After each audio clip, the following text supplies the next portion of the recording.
تاریخ به دا پښتنو ستاسو په کتابونو کې ولیکي چې په جاني خیلو کې پر لت روان وو او جنازې پرتې وې، خلکو احتجاج کوئ، خو دوی په دې خبره باندې یوه او بل ته مبارکیانې ورکولې، لا یې خبرې پکولې چې چا بل ګلپاڼې واده وکړ، چا بل کوژده یې وکړه، چا بل پلانکی دې ماته راکړي.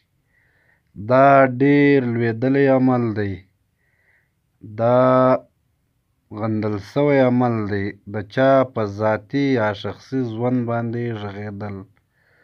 تاسو چې په دې غږېږئ نو تاسو دا د خپل قام بېوزله ورځ نه وینئ چې نن په وطن کې کار شته، نه روزګار شته، ګراني ده.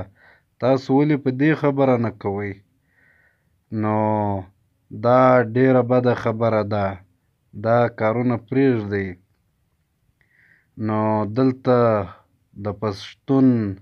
د پښتون نسل کشي روانه ده، خو بل طرف ته زموږ ملایان او زموږ خلک د فلسطین په غم باندې غمجن دي، الارینونه کوي.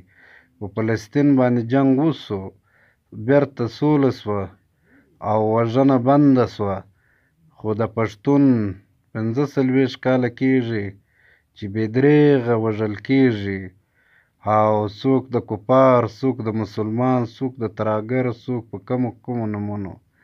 ټوله دنیا راغلې ده، د دوی وطن یې نارامه کړی دی، خپل او پردي ګډ په اشر باندې خپل کور نړوي، خو دوی په غفلت په خوب ویده دي.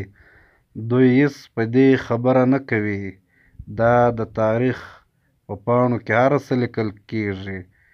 نو ملګرو، هیله لرم چې دا کیسې پرېږدئ، هغه مسایل، هغه کیسې مه څېړئ چې په هغه کې زموږ یوه ګټه نه وي. نو راشئ په ټوله باندې دا ووایو چې موږ ژوند غواړو، امن غواړو، روزګار غواړو.